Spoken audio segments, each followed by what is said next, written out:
إليه لا حول ولا قوة إلا بالله العلي العظيم اللهم صل على سيدنا محمد وعلى آل سيدنا محمد وبارك وسلم أعوذ بالله من الشيطان الرجيم بسم الله الرحمن الرحيم باب السلام والرحم الفصل الأول عن ابن عباس رضي الله عنه قال قدم رسول الله صلى الله عليه وسلم المدينة وهم يسلفون في الثمار السنة والسنتين والثلاث فقال من أسلف في شيء فليسلف في كيل معلوم ووزن معلوم إلى أجل معلوم متفق عليه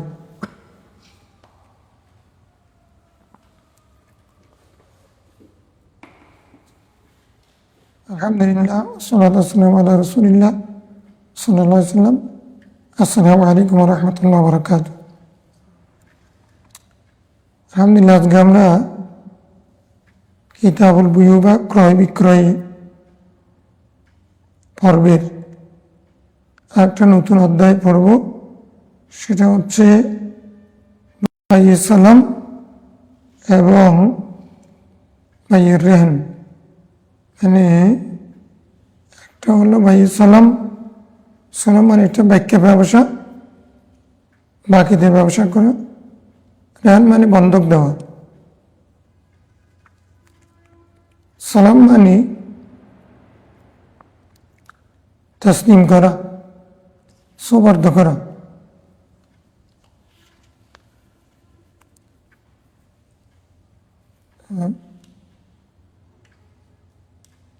এখন এটা কি ধরনের একজন ব্যক্তি মানে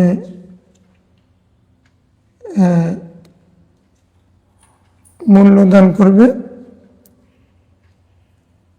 যে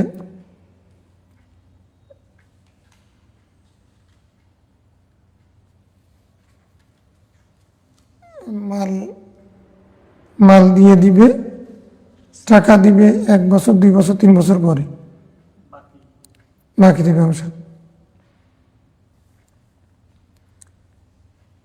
তো টাকা দিয়ে দিল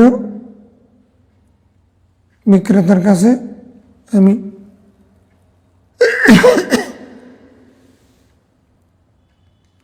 তোমাকে ফসল দেব যে 1 বছর 2 বছর 3 বছর পরে এরকম ব্যবসা জায়েজ আছে কিনা জায়েজ আছে যদি কাইল ওজন আজল মালুম হয় মানে আমি তোমাকে টাকা দিলাম আমাকে 10 মণ কিছু দিবে তো আগামী বছর ডিসেম্বর মাসে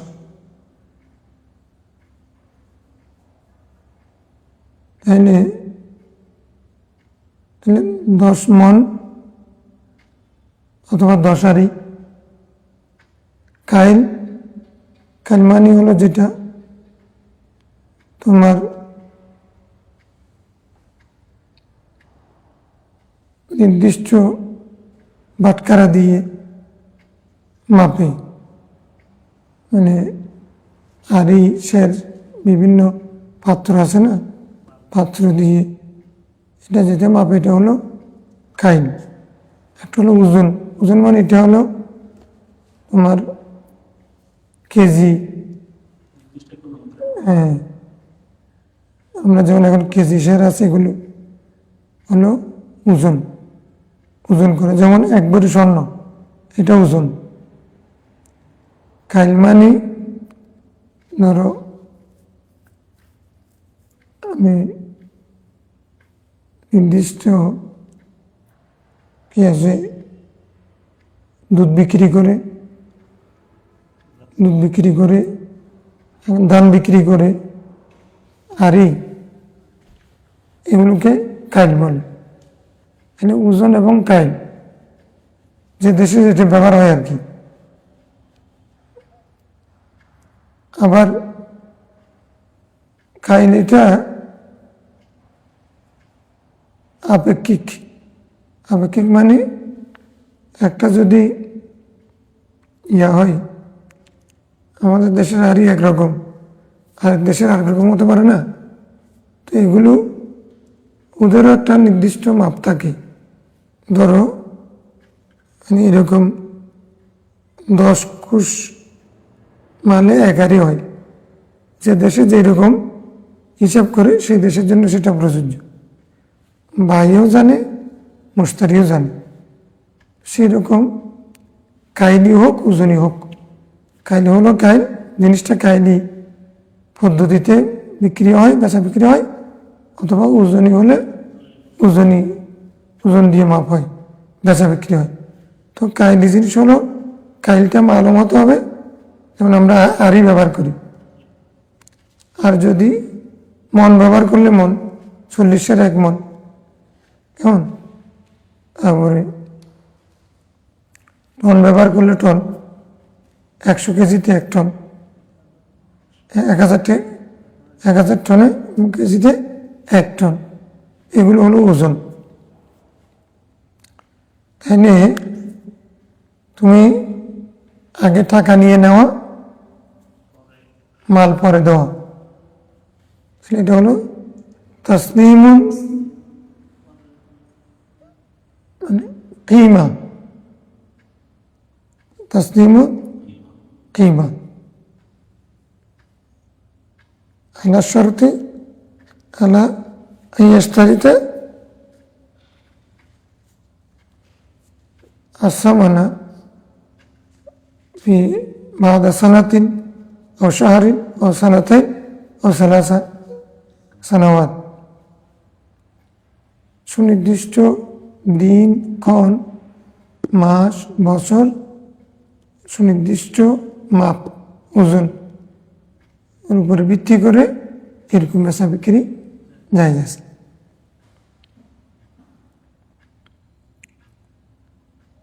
সালাম এবং সালাফ। সালাম মানে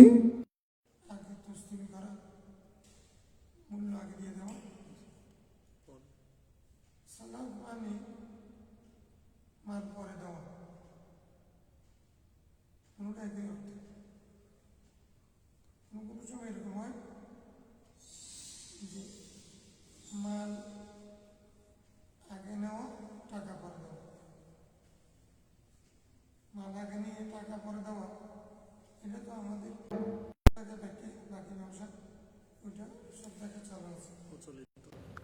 ওইটা যেমন জায়েজ, আবার টাকা আগে দিয়ে মাল পরে দেওয়া, সেটাও বাকি ব্যবসা। দুটোটা তো বাকি, একজনে মাল বাকি রাখতেছে, আরেকজনে টাকা বাকি রাখতেছে, দুটো তো ব্যবসা, দুজনের মধ্যে আগদ ইজাব কবুল ঠিক আছে।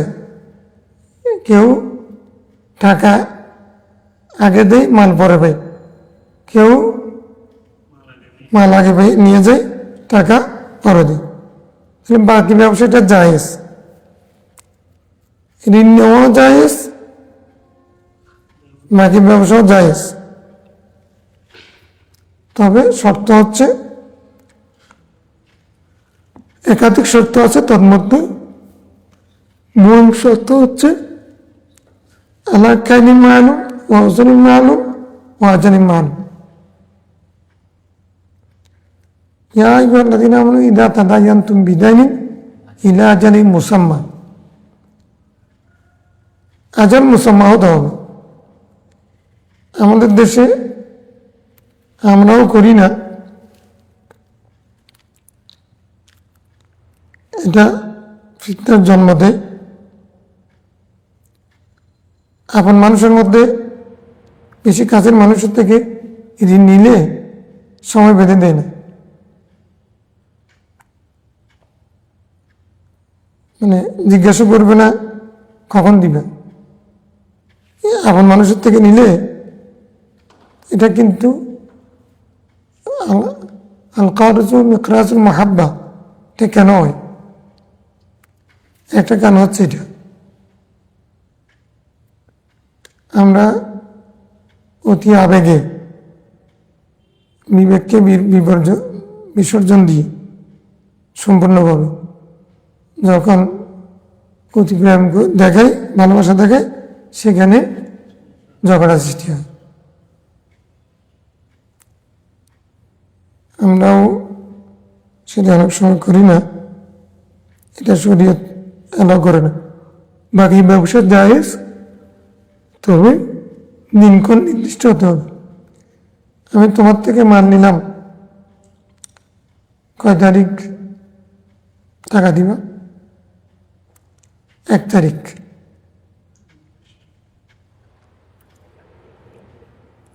আচ্ছা, একটা সূরাতে উল্লেখ না করলে জায়েজ। কিরকম? উনি চাকরি করেন, মাসের 1 তারিখ বেতন পান, তো 1 তারিখ বেতন পাইলে উনি দোকানের টাকা পরিশোধ করে দেন। এটা ওনাদের মধ্যে জারি প্রচলন হয়ে গেছে। এক্ষেত্রে উল্লেখ করতে হবে না ওই প্রতি মাসের 1 তারিখ টাকা পায়, সেই হিসেবে টাকা দিয়ে দিবে, এটা দত্তব্য। এটাও এক ধরনের উল্লেখ করার মতো অভ্যাস, আদত, যেটা আল আদাতু মাহকামা, আল আদাতু মাহকামা, যেটা প্রচলিত আছে সেটা প্রতিষ্ঠিত বটে। যেমন প্রতিদিন তুমি পান খাও, এক ব্যক্তি থেকে পান নাও, পানের দাম তখন 5 টাকা, তুমি একটা পান দাও, ও পান দিয়ে দিছে, তুমি টাকা দিয়ে দিলা, কয় টাকা সেটা জিজ্ঞাসা করোনি। এটা যেহেতু বাজারের মধ্যে প্রতিদিন খাচ্ছে, জানা আছে, এই জন্য জিজ্ঞাসা না করলেও এটা ইজাব কবুল দুইটার মধ্যে একটা পাওয়া যাচ্ছে না। হ্যাঁ, পাওয়া না গেলেও এটা মানে উল্লেখ না করলেও এখানে উল্লেখ আছে রেগুলার করিনার কারণে, করিনা হালিয়া কারণে। করিনা এটাও একটা ইজাবের অংশ।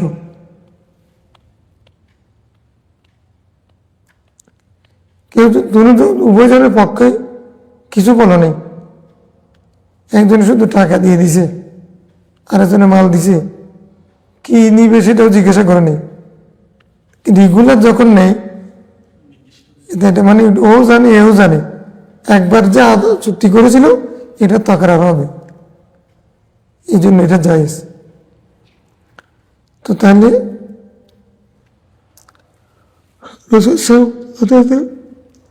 আব্দুল্লাহ বিন আব্বাস রাদিয়াল্লাহু আনহু বর্ণিত হাদিস, ইসলাম যখন মদিনা শরীফ আসলেন, দেখলেন যে হুম ইউসতিফুনা ফিস সিমার, তারা ফসলের ক্ষেত্রে সলফ করে বা ইসলফ করে। তাহলে ভাব হলো সলমের শব্দাংশ সলফের, তাহলে বুঝতেছি সলম সলফ এক জিনিস। সলম মানে হ্যাঁ পূর্ববর্তী, যারা অতিবাহিত হয়ে গেছে। সলম মানে অগ্রগতি, যেমনটা এই অর্থে ব্যবহার হয়। 1 বছরই, 2 বছরই, 3 বছরই সলফ করে, বাকি ব্যবসা করে। বাকি ব্যবসা করে মানে 3 বছরের জন্য টাকা দিয়ে দেয়, 1 বছরের জন্য টাকা দেয়, 2 বছরের জন্য টাকা দেয়, মাল দিবে 1 বছর পরে, 2 বছর পরে, 3 বছর পরে।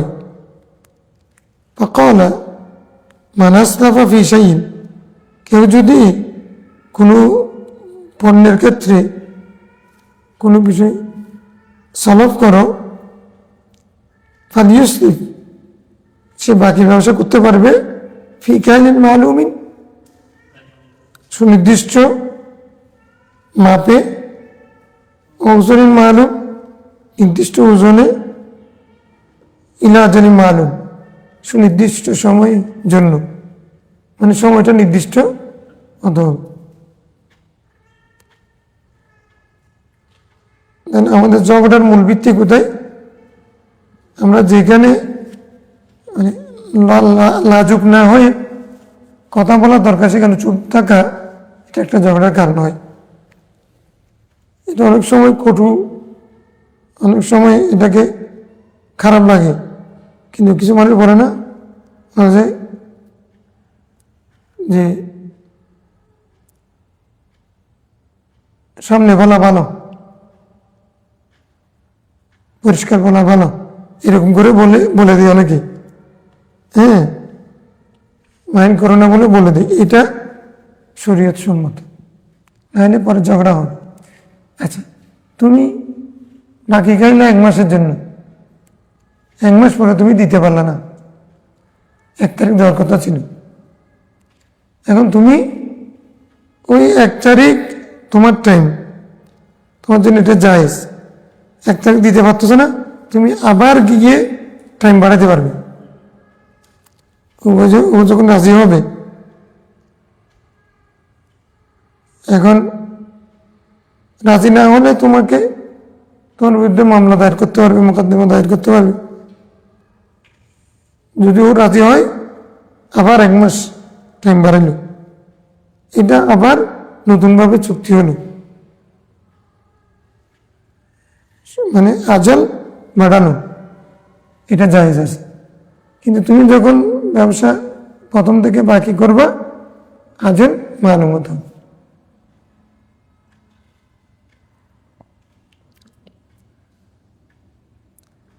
দাদায়ন্তু বিদানিন ইলা আজালিন মুসাম্মা। আজাল মুসাম্মা হতে পারবে, মুসাম্মা মানে কি? মালুম আর কি। মুসাম্মা মানে কি? মুসাম্মা, মালুম, মজকুর, মুআয়্যান, এই অর্থে। হ্যাঁ,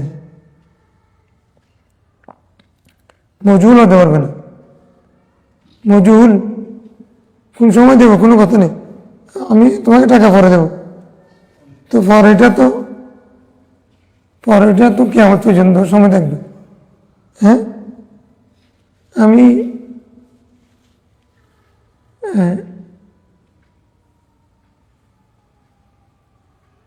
তোমার কাছে এসারে পরে আসবো, এসারে পরে, এটা তো অসাধ আছে, কয়টা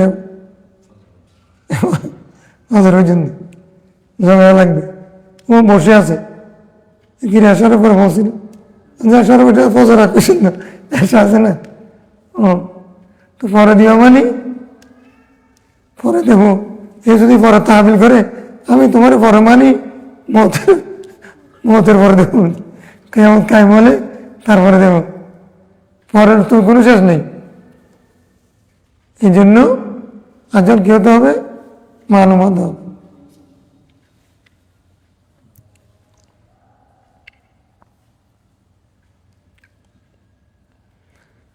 আচ্ছা, আর এগুলো তো হাদিসের শর্ত, আরো শর্ত আছে যে তোমার কাছে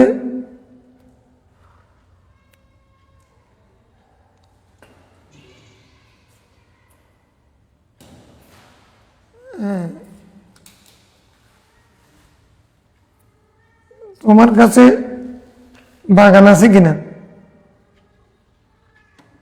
টাকা দেওয়ার সক্ষমতা আছে কিনা, তারপরে কি বলে যে সেরকম দেওয়ার মতো ক্ষমতা তোমার কাছে আছে কিনা, এগুলো দেখতে হবে। এগুলোর উপরে ভিত্তি করে তোমার ভাই, এটা একজনের কাছে কোনো জমিও নেই, জায়গাও নেই, চাষবাস করার কিছু উপকরণ নেই, তারপরে হচ্ছে তো সে নিজে হাঁটতে চলতেও পারে না, সে যদি বলে যে আগামী বছর তোমার আমি 10 মণ চাল দেব, তো সে প্রত্যেকে দিবে। হ্যাঁ, তাহলে এগুলো স্বাভাবিকভাবে তার কাছে জমি ব্যবসা এগুলো আছে। যদি ততদিনে নষ্ট হয়ে যায়, সেগুলো ভিন্ন কথা, তখন একটা বিষয় হবে।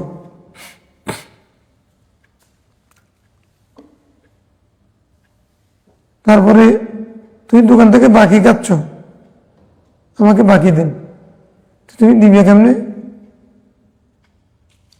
হ্যাঁ, দেওয়ার মতো তোমার এবিলিটি থাকতে হবে না?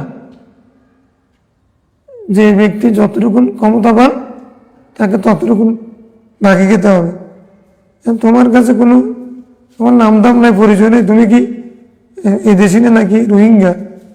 হ্যাঁ, তুমি যদি বলা যায় বা আমাকে 10 লাখ টাকার বাকি দেন, হ্যাঁ, কে বাকি দিবে? কিসের ভিত্তিতে তোমাকে? এগুলো মানে পরিবেশের মধ্যে, প্রচারের মধ্যে, পরবের মধ্যে জানাজানি থাকতে হবে।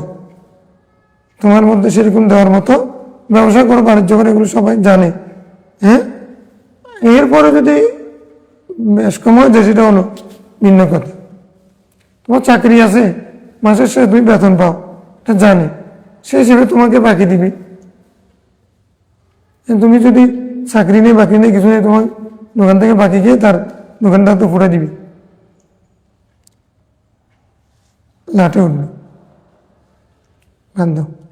وعن عائشة رضي الله عنها قالت اشترى رسول الله صلى الله عليه وسلم طعاما من يهودي إلى أجل ورهنه درعا له من حديد। আচ্ছা, মর্টগেজ দেওয়া, বর্তমান ব্যাংকের ভাষায় যেটা মর্টগেজ বলে, একটা বন্ধক দেওয়া, কোনো কিছু বন্ধক রাখা জায়েজ কিনা? জায়েজ, রেহেন জায়েজ।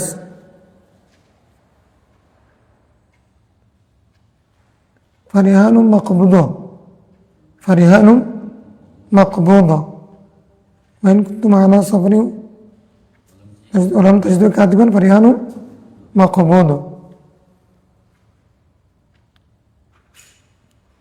ধরো বাকি ব্যবসা করতেছ, লিখে রাখার মতো তুমি কোনো লেখক পাচ্ছ না, সাক্ষী নেই, তখন তুমি কিসের উপর ভিত্তি করে?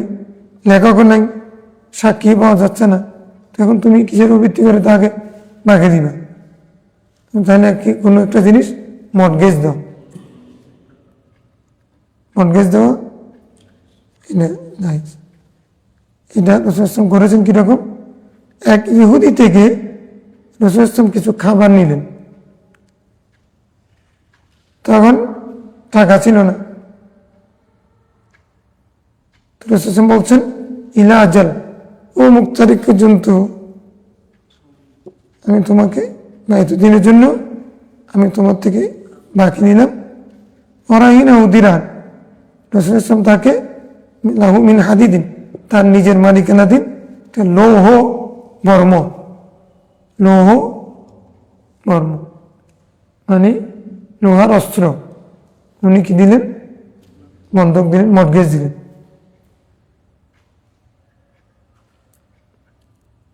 এটা হোক, আরেকটা হোক,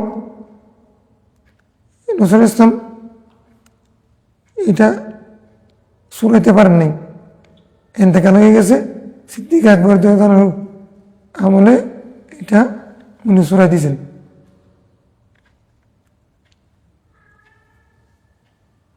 মানে রেহেন বা মর্টগেজ দেওয়া, এটা কি আছে?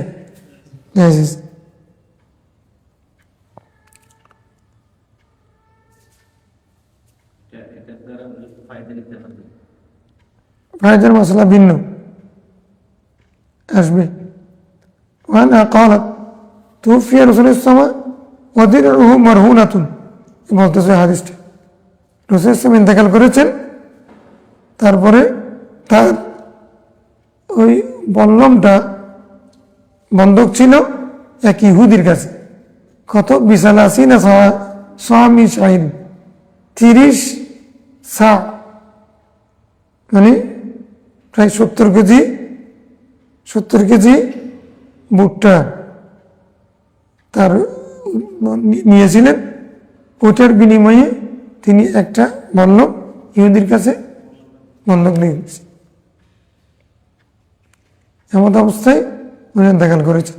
সিদ্দিক আকবর তাদের ক্ষমতা আসার পরে সে ওই তার খাবার তাকে দিয়ে সেটার টাকা দিয়ে উনি বল্লমটা ফেরত দিয়েছেন।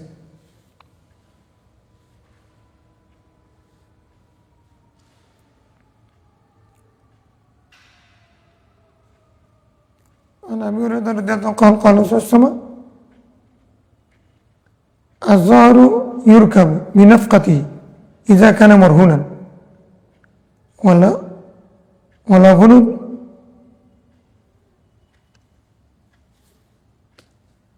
دري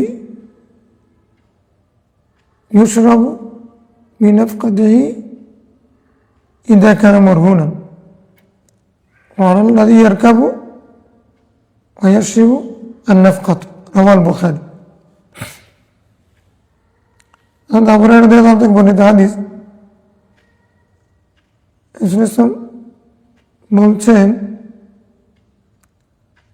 যে আযহারু ইউরকাবু বিনাফকাতি, জাহার মানে এমনি পিঠ,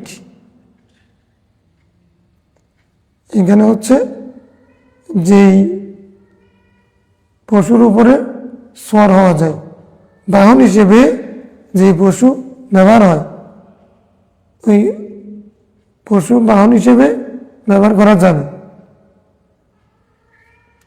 ইজা কানা মরহুনান, সেটা যদি মরহুনান বন্ধকি হয়,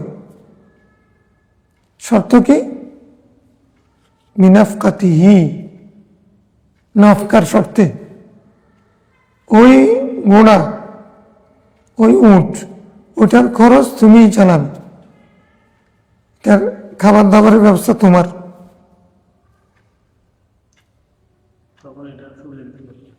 তখন হ্যাঁ সুবিধা নেওয়া যাবে।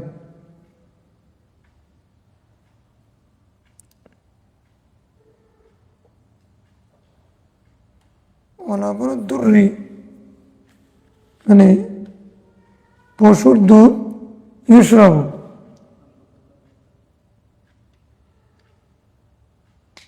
পান করা যাবে, মিনাফকাতিহি ইদা কানা মরহুনান, এই পশুর খরচ তোমাকে চালাতে হবে। আল্লাযী ইয়ারকাবু ওয়া ইয়াশরিবু আন-নাফকা, যে চড়বে, যে পান করবে, নাফকাও তার। মানে আগের কথাটাকে এটা বয়ান করে দিচ্ছে। হ্যাঁ,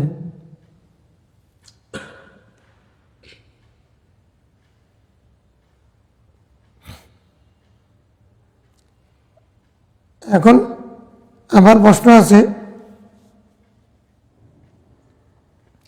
এখন যেই পরিমাণ তুমি খাবার দাও তার চেয়ে যদি তার দুধ বেশি হয়, তুমি খাবারের পেছনে তোমার খরচ হয় 100 টাকা, তুমি দুধ খাচ্ছ 200 টাকার, খাবার দিতে হয় 200 টাকার, দুধ পাচ্ছ 100 টাকার, এখন কি হবে?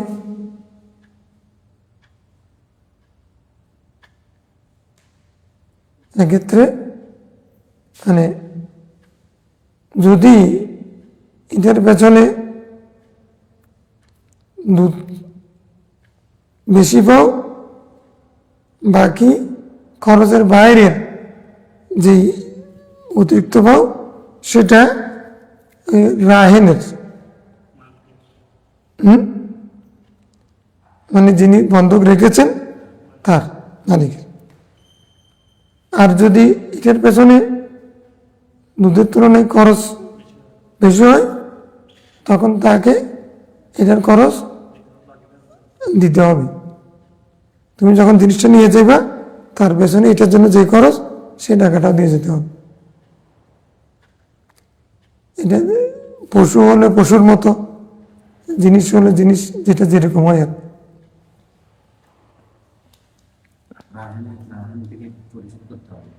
পরিশোধ করতে হবে।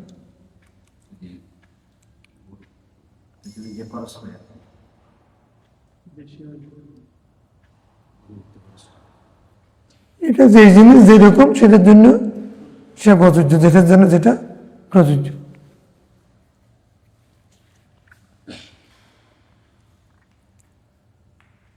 عن سعيد بن المسيب رضي الله عنه أن الرسول صلى الله عليه وسلم قال لا يغلق الرهن من صاحبه الذي رهنه له غنمه وعليه غرمه।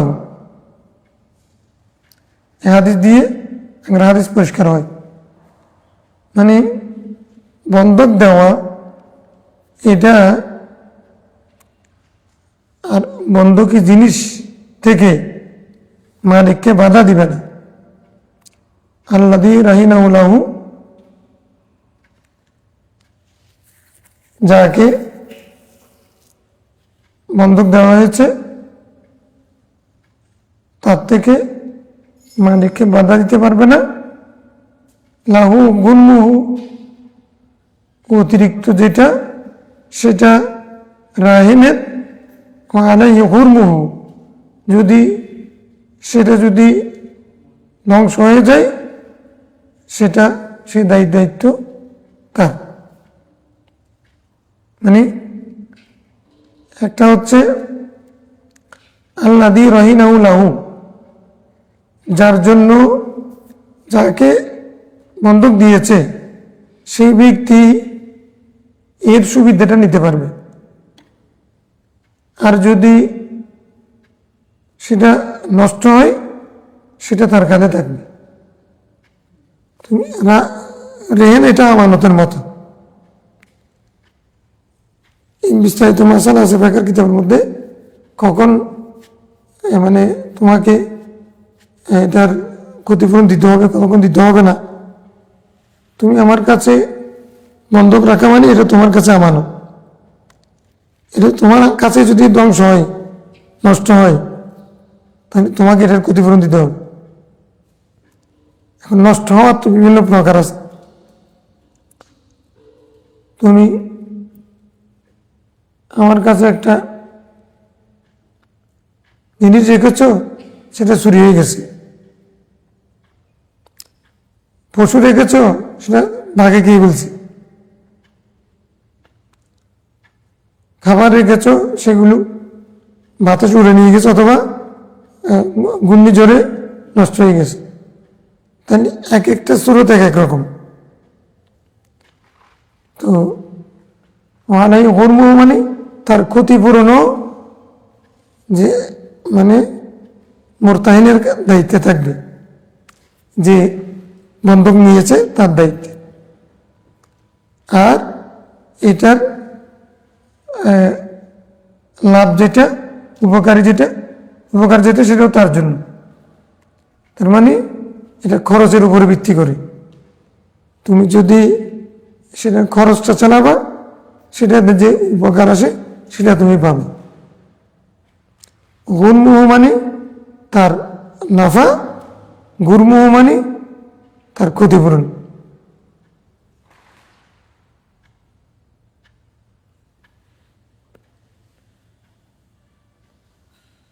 يغلق الرهن الرهن من صاحبه الذي رهنه له غنمه وعليه غرمه।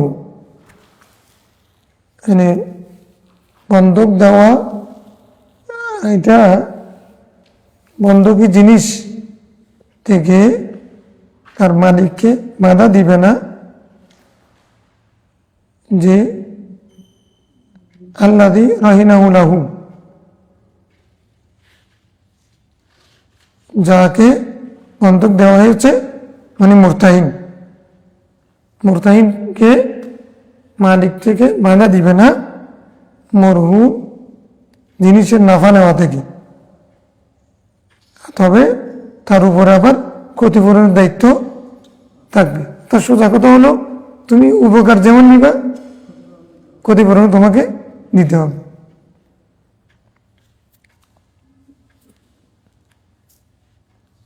رواه الشافعي مرسلا وروي مثله ومثل معناه لا يخالف عنه عن أبي هريرة متصلا. আচ্ছা, عن ابن عمر رضي الله عنهما أن النبي صلى الله عليه وسلم قال المكيال مكيال أهل المدينة والميزان ميزان أهل مكة. রাসূলুল্লাহ ইসলাম মদিনাবাসীর মাপ যন্ত্রকে মাপ পাত্রকে এটা অনুমোদন করলেন, আর মক্কাবাসীর মাপ যন্ত্রকে অনুমোদন করলেন।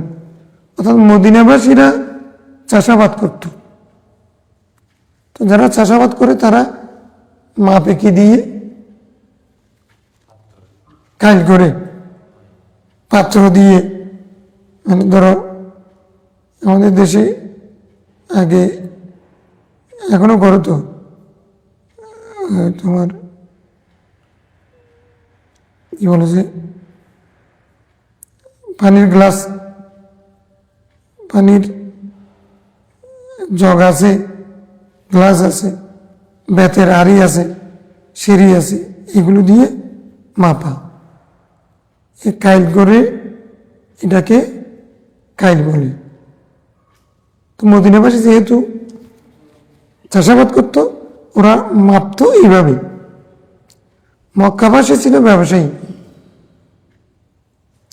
মক্কাবাসী তারা ব্যবসা করলে তারা ব্যবসা করত কিভাবে, ওরা সিরিয়া যাইত, তো সিরিয়া কি ওগুলো নিয়ে মাপ এগুলো নিয়ে যেত না, ওরা একটা আপ টু ডেট ছিল, ওরা আধুনিক ছিল, ওরা ওই মানে স্বর্ণ রূপা অন্যান্য জিনিস যেগুলো বিক্রি করতো ওরা মানে ওজন করে,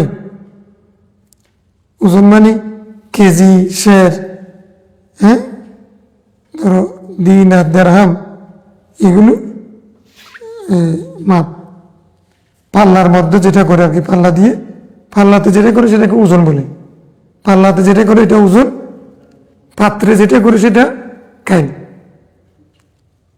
ঠিক আছে, তো ওরা মক্কাবাসীরা পাল্লার দিয়ে মাপামাপি করত, ওরা পাত্র দিয়ে মাপামাপি করত। এই জন্য রাসূল বলছেন মদিনাবাসী আল মিকিয়ালু মিকিয়ালু আলিল মদিনা ওয়াল মিজানু মিজানু আলি মক্কা। যাদের ব্যবহার যেটা বেশি প্রচলন বেশি তারা এই বিষয়ে পারদর্শী হবে, যেটা গ্রহণযোগ্য। رواه داود والنسائي وعن ابن عباس رضي الله عنه قال قال رسول الله صلى الله عليه وسلم لأصحاب الكيل, আগের হাদিস থেকে এটাই প্রমাণিত। আচ্ছা, যে দেশে যেটা প্রচলন আছে সেটা হলো প্রযোজ্য। এটা দ্বারা বোঝা যাচ্ছে মদিনা শরীফে মিকিয়াল, মক্কা শরীফে মিজান। কেমন? তাহলে যে দেশে যেটা প্রচলন সেটা গ্রহণযোগ্য। عن ابن عباس رضي الله عنهما قال قال رسول الله صلى الله عليه وسلم لأصحاب الكيل والميزان إنكم قد وليتم أمرين, মানে যারা কাইল মিজান ব্যবসা করে লেনদেন করে তাদেরকে বলেছেন রাসূল সাল্লাল্লাহু আলাইহি ওয়াসাল্লাম, তোমরা দুইটা বিষয়ের দায়িত্বপ্রাপ্ত, তোমাদেরকে ওলি বানানো হয়েছে। হ্যাঁ, ওলি বানানো হয়েছে মানে তোমাদেরকে জিম্মাদারি দেওয়া হয়েছে।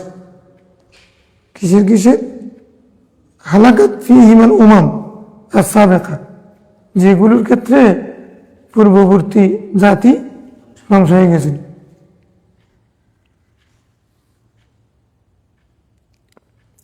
কবলাকুম, তোমাদের পূর্বে, অর্থাৎ পূর্ববর্তী জাতি আল কাইল আল ওজন এক্ষেত্রে ধ্বংস হয়ে গেছিল। কিভাবে ধ্বংস হয়েছিল? আল্লাযীনা যাক্তালু আলান নাস ইস্তাওফুন ওয়া ইযা কালুহুম আও ওয়াজানুহুম ইউখসিরুন, পাল্লা নেওয়ার সময় বরাবর নেওয়ার সময় কম দেওয়া। হ্যাঁ,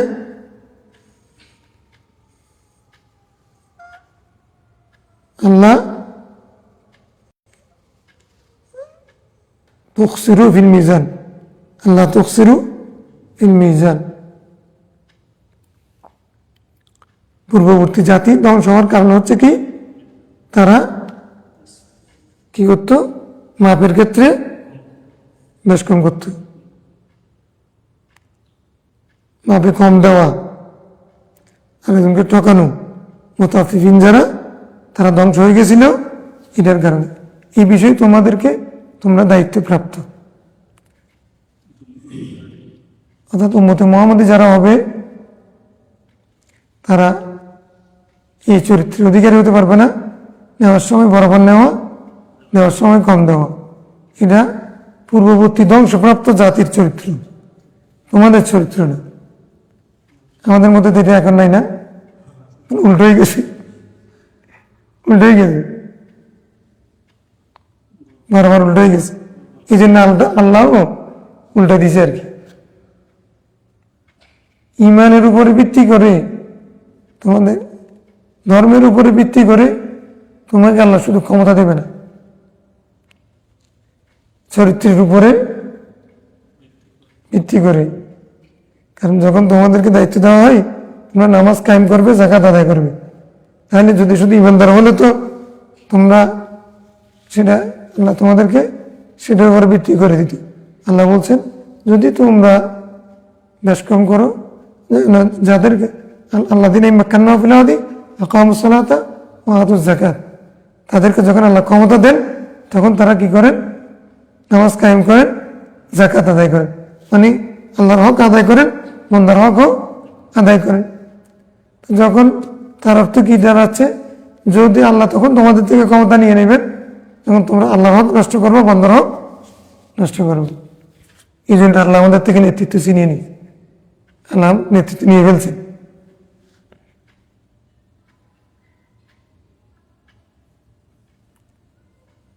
অমুসলিমরা এখন, ইউরোপিয়ানরা, আমেরিকানরা, ওরা এক্ষেত্রে বেশ কম করে না, কিন্তু মুসলমানদের মধ্যে সেটা চরিত্র ঢুকছে। এটা ছিল মুসলমানদের চরিত্র না, বলছেন এগুলো ছিল তোমাদের পূর্ববর্তী ইহুদিদের চরিত্র। এখন সেগুলো আমরা পুরোপুরি নিয়ে বসে আছি, এই জন্য আমরাও পুরোপুরি গোলামেও পরিণত হয়ে গেছি। عن أبي سعيد الخدري رضي الله عنه قال قال رسول الله صلى الله عليه وسلم من أسرف في شيء فلا يسرف إلى غيره قبل أن يقبضه। ব্যাখ্যা ব্যবসা করবার ঠিক আছে, তুমি এটা নিজের কবজায় আসার আগে তুমি আবার আরেকজনের কাছে তসরিফ করিও না, সরফ করিও না। তাহলে ব্যাখ্যা ব্যবসা এরকম।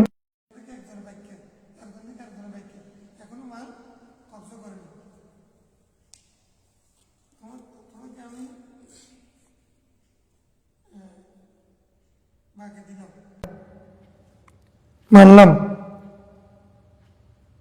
এখন তুমি এটা কবজা করার পূর্বে আমার থেকে মাল এখনো বুঝে পাও নাই, এর আগে তুমি আরেকজনকে আবার এটা বিক্রি করে দিছ, সে আবার আরেকজনকে বিক্রি করে দিছে। ওই খাতানগঞ্জের ডি ব্যবসা এটা আর কি। এই জন্য কবজা আসার আগে মাল এখনো উজুদে আসে নাই, আমাদের চিনি এলসি করেছি তো গত মন আমি 100 টন, তো এখন ডিও লেটার দিচ্ছি, চিনির জায়গায় সে দেশ রয়ে গেছে, চায়নার মধ্যে রয়ে গেছে, চিনি মালয়েশিয়া রয়ে গেছে। এদিকে ওরা কাগজ বিক্রি করতে করতে করতে একজন থেকে একজনে সর্বশেষ চিনিও আসে নাই, সবাই শেষ, শুধু ব্যাংকের চেক ব্যবসা চলতেছে, কাগজ ব্যবসা। এই জন্য কবজা করার পূর্বে পালা ইয়াসরিফু, সে যেন সেটা আরেকজনের কাছে বিক্রি না করে।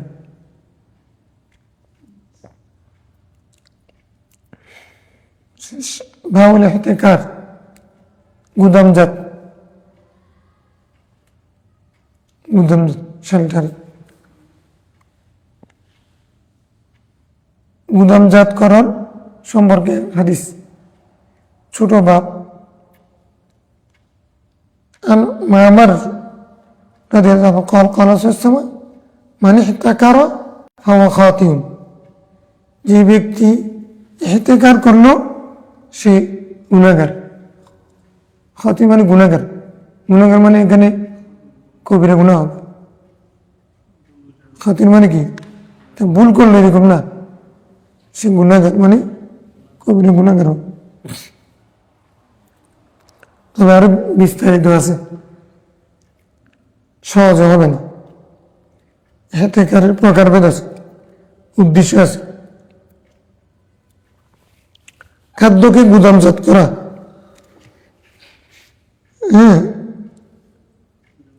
গুদামজাত করা গুদামজাত করা তো গুদামজাত ছাড়া আমি মাল ব্যবসা করবো কেমন আমি মালগুলোকে গুদামে আনবো এখন গুদামে এনে সেখান থেকে তো বিক্রি করবো এটা আবার না যায় চলে গুণা হলো আমি গুদামে কেমনে রাখলাম আমি প্রথমে এটা চায়না থেকে ঢাকা থেকে চিরাঙে এনে রাখতেছি না গুদামে তো এটার কথা আছে মানে একটা হচ্ছে তোমার উদ্দেশ্য হচ্ছে মালগুলো তুমি রেখে দিবা দাম বাড়ানোর উদ্দেশ্য তো দাম বাড়ানোর জন্য তো আমি ব্যবসা করি তো বেশি দামে বিক্রি করার জন্য মানে বরাবর বিক্রি করলে আমার লাভ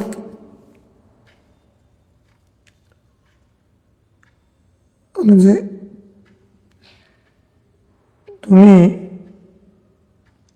যদি সেটা ইন্দাল গালা গালা মানে যখন বাজারের মধ্যে জিনিস পাওয়া যাচ্ছে না তখন তুমি সেটা আটকে রাখছো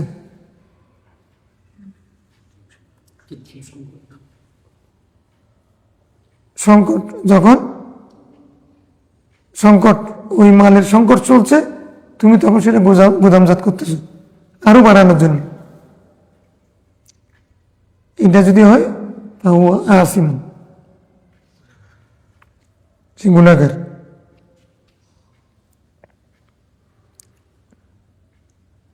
তাহলে ওই যদি স্বাভাবিক অবস্থায় সে মাল আনবে রাখছে আবার বিক্রি করবে লাভ করবে এইটাতে গুনাহ হবে না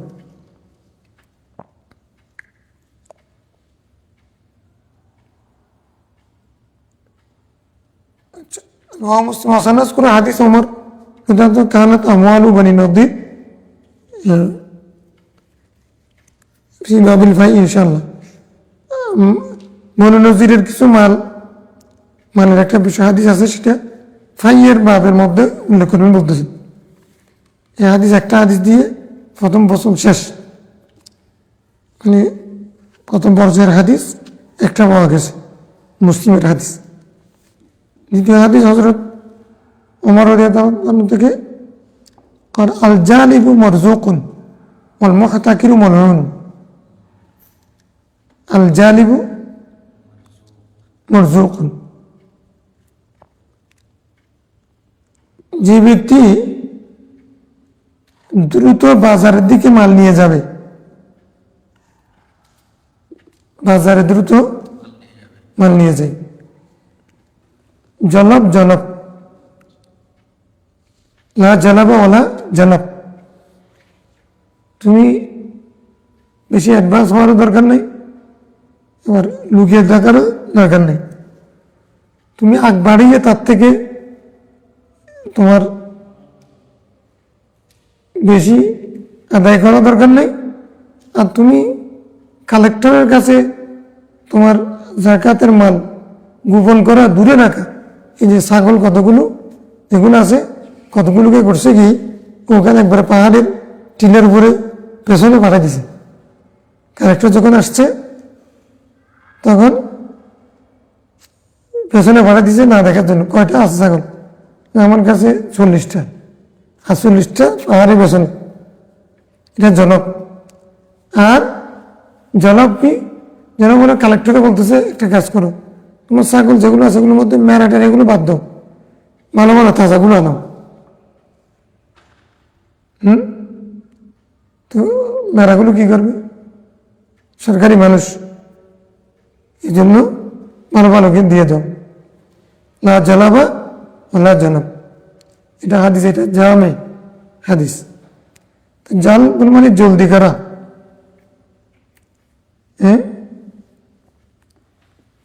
জালাবি নাফে এরকম শব্দ আছে, যে দ্রুত পণ্য বাজারে নিয়ে যায় সেই ব্যক্তি রিজিক প্রাপ্ত, তার মধ্যে বরকত হবে। মরজুক মানে সে বরকত প্রাপ্ত হবে, তার রিজিক বেড়ে যাবে। মহাতাকিরু যে গুদামজাত করে, কৃত্রিম সংকট সৃষ্টি করে, মলহন অভিযুক্ত, সে তো বেশি টাকা ইনকামের জন্য এটা করে, তো মানুষকে ঠকাইয়া সে কিন্তু অভিযুক্ত। হয়তো দুনিয়াতে বেশি টাকার মালিক হয়ে যাবে, হঠাৎ করে পয়সা হয়ে যাবে, ঠিক আছে, কিন্তু অভিশাপ এরকম হতে পারে তার ছেলে একটা প্রতিবন্ধী হয়ে যাবে।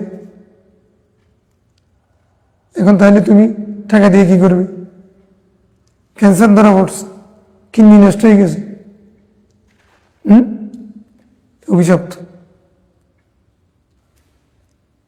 বরকত হচ্ছে কোথায়? যে ব্যক্তি পণ্য দ্রুত বাজারে নিয়ে যায়, মানুষের যেন কিনে সুবিধা করতে পারে, রেখে না দিয়ে তুমি ফসল উৎপাদন হয়েছে, তোমার মাঠে ফসল হয়েছে, সেটা তুমি বাজারে বিক্রির জন্য নিয়ে গেলে, তো তুমি নিয়ে যাওয়ার কারণে মানুষে কি পাইল?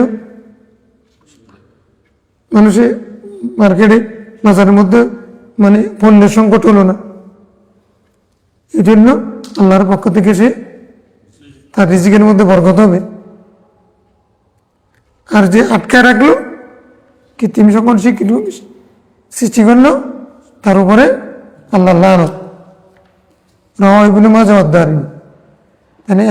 এর বিপক্ষে হাদিস।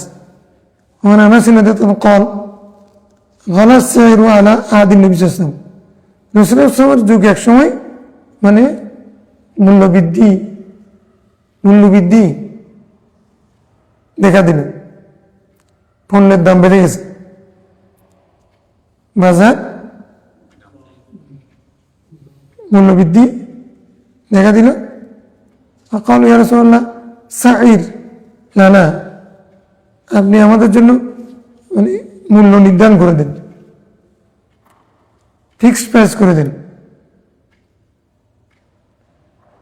সরকার এখন ফিক্সড প্রাইস করে দেয় না, অনেক দেশে আছে না, সরকারের পক্ষ থেকে প্রাইস নির্ধারণ করে। রাসূল সাল্লাল্লাহু আলাইহি বলছেন যে আমাদের জন্য করে দেন। ক্বালু ইয়া রাসূলুল্লাহ ইন্নাল্লাহু হুয়াল মুসাঈর, ফিক্সড প্রাইস করা তো এটা আল্লাহর সিফত, আল্লাহর কাজ। আল কাবিদ, তিনি মানে রুকনেওয়ালা, মানে বাধা প্রদানকারী,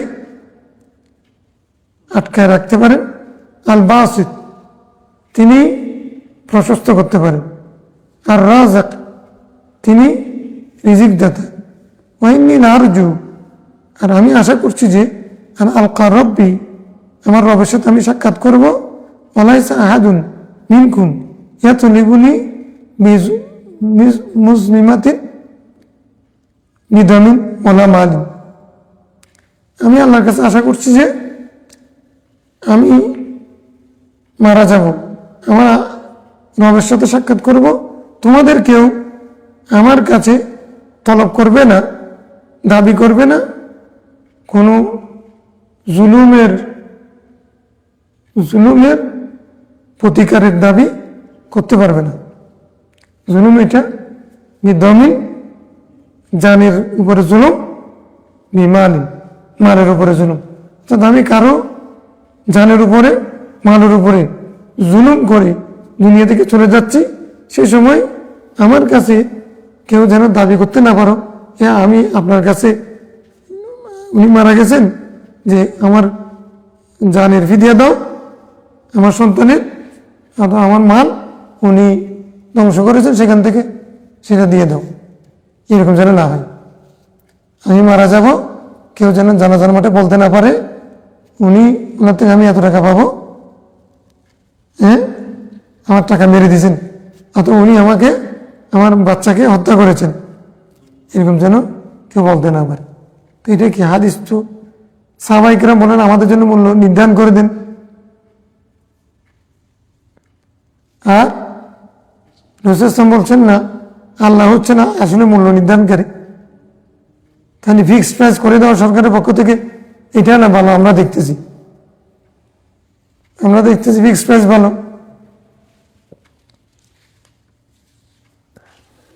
রাসূল ইসলাম ফিক্সড প্রাইসের বিরোধিতা করেন নাই।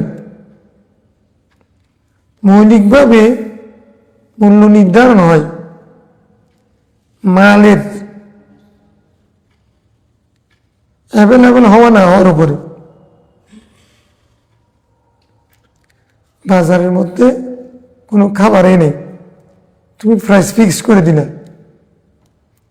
আমাদের সরকার যেমন ধরো প্রতি রমজানে মূল্য নির্ধারণ করে দেয়, কোনোদিন ঠিক ছিল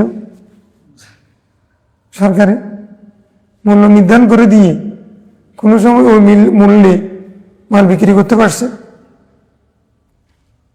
ম্যাজিস্ট্রেট আসে তখন লিখে দেয়, অনেক সময় টাঙ্গা দেয় এত টাকা, ম্যাজিস্ট্রেট চলে গেছে সেটা বলে দিই, নির্ধারণ করা যায়নি। তাইলে মূল বিষয়টা কোথায়? মূল বিষয়টা তোমার যদি বাজারে যদি পণ্য অ্যাভেলেবেল থাকে তাহলে সংকট সৃষ্টি না হয়, তাহলে মূল্য বৃদ্ধি পাবে না। বুঝতে পারছো? বাজারের মধ্যে যদি এই বছর মানে পণ্য অ্যাভেলেবেল, সংকট নাই, তাহলে মূল্য বৃদ্ধি পাবে না। আর যদি বাজারের মধ্যে সংকট থাকে, তুমি মূল্য নির্ধারণ করে দিলেও সেটা সে বিক্রি করা বন্ধ করে দিবে, তখন কি হবে? এই জন্য বলছে আচ্ছা, তো এখন বাজারে সংকট দেখা দেবে না কখন? ফসল উৎপাদন বেশি হলে। ফসল উৎপাদন বেশি হবে, এটা কার উপর নির্ভর করে? রিজিক দেতার উপর নির্ভর করে। এই জন্য উনি এটা বলতে চাচ্ছেন যে মানে আল্লাহ আসলে মূল্য নির্ধারণকারী। মৌলিকভাবে তো মূল্য মানে বাড়ে কমে সম্পদের বা পণ্যের সংকট এবং অ্যাভেলেবল হওয়া না হওয়ার উপরে। এই জন্য উনি এটা বলতেছেন, ফিক্সড প্রাইসের বিরোধিতা করেন না। এই জন্য রাসূল বলছেন, আর যারা কৃত্রিম সংকট সৃষ্টি করে মানুষকে কষ্ট দেয়, সেটা যে কত বড় গুনাহ সেটা আবার পরবর্তী হাদিস দিয়ে বুঝিয়েছেন। শুনে আমি তোমাদেরকে বলছি, আমি আল্লাহর কাছে আশা করছি যারা এরকম কৃত্রিম সংকট সৃষ্টি করবে তারা মানুষের হক ধ্বংস করতেছে। আমি আশা করতেছি আমি মারা যাব, কেউ যেন আমাকে কারো হক নষ্ট করেছে এটা যেন ব্লেম করতে, কারো মাল ধ্বংস করেছি, যান ধ্বংস করেছি, এটা অপবাদ যেন আমাকে দিতে, আমার বিরুদ্ধে অভিযোগ না আসে।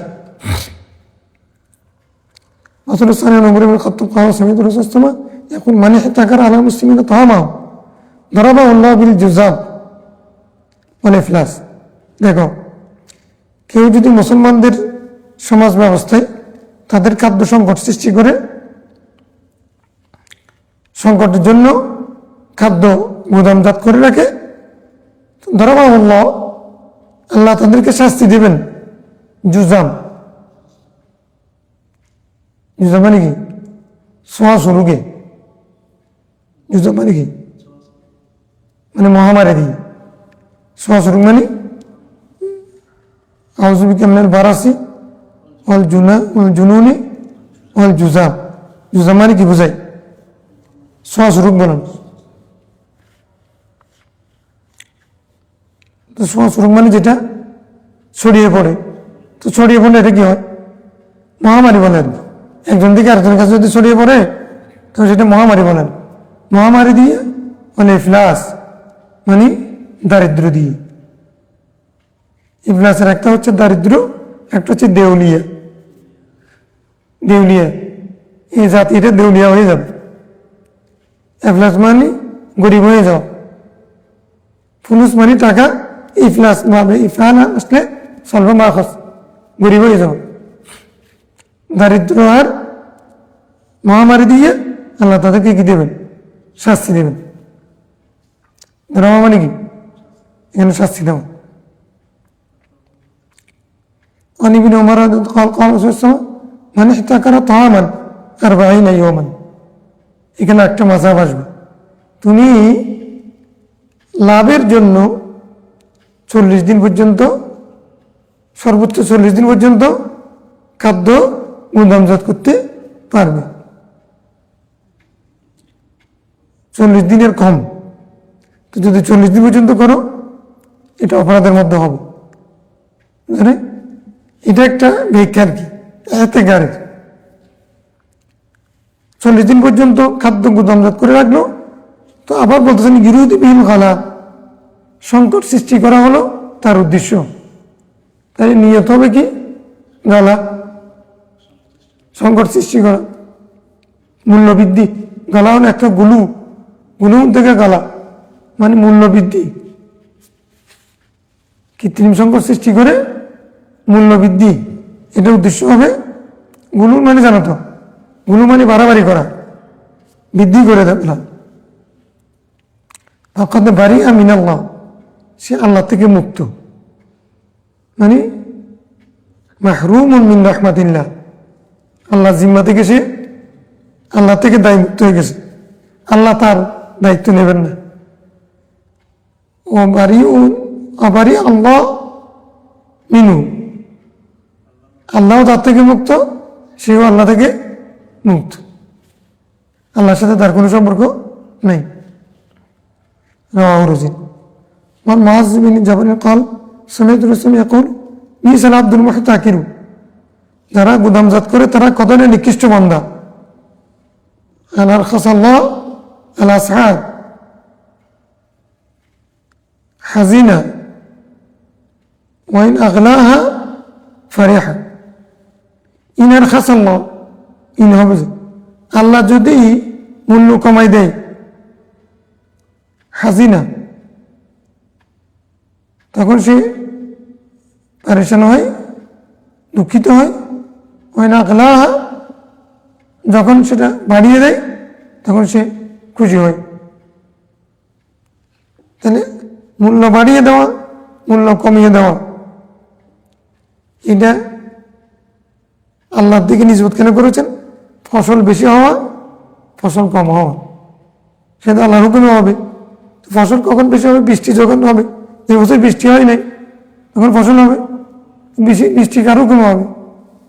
আমেরিকার যন্ত্র দিয়ে নাকি? আল্লাহ কি বলছেন?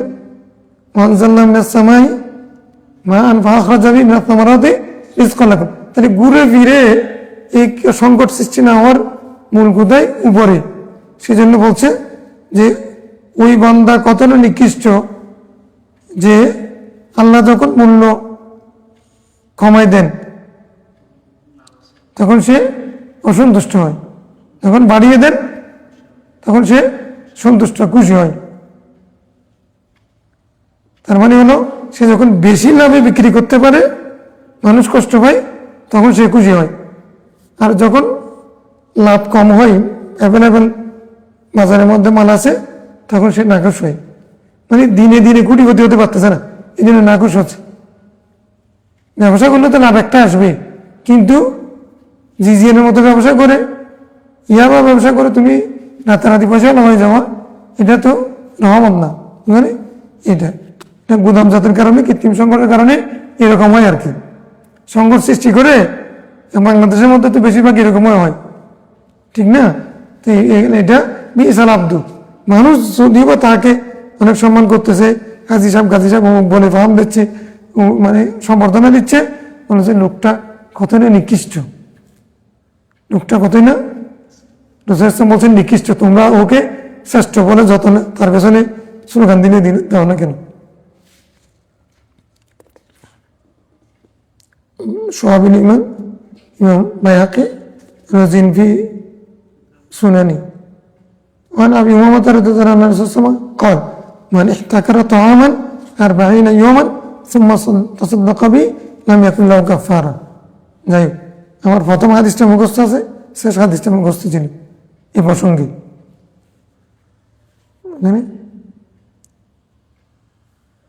আরগুলোর কিছু কিছুর অর্থ মুখস্থ ছিল, কিন্তু এবার মুখস্থ ছিল না। মান ইহতাকারা ফাহুয়া খাতিউন, মুসলিমের হাদিস। মান ইহতাকারা তাআমান 40 ইয়াওমান তুম্মা তাসাদদাকা বিহি লাম ইয়াকুন লাহু কাফারা। নজরুলের হাদিসটা মুখস্থ ছিল। এটা আমি একটা বাংলা বইয়ের রাজনৈতিক নেতার লিখিত বইয়ের মধ্যে হাদিসটা পড়েছিলাম, তখন মুখস্থ করেছিলাম ছোটবেলায়। নজরুলের হাদিস, কোনো ব্যক্তি 40 দিন পর্যন্ত খাদ্য গুদামজাত করে রাখলো, তারপরে করলো কি, মানে যে আমি তো অপরাধ করেছি, এখন কি করব, আমি একটা কাজ করি, এই সমস্ত যে খাবার এগুলো আমি দান করে দিয়ে দেবো, দান করে আমি আল্লাহর কাছে মাপ পেতে চাই। রাসূল বলছেন লাম ইয়াকুন লাহু কাফারা, সে এগুলো সৎকার করে দিলেও তারপর এটার এই যে অপরাধ করেছে সেটা কাফারা হবে না। মানুষকে ঠকানো এটা আল্লাহর কাছে অপছন্দনীয়। من احتكر فهو خاطئ رواه مسلم ومن احترق طعاما 40 يوما ثم تصدق به لم يكن له كفارة رواه رزين।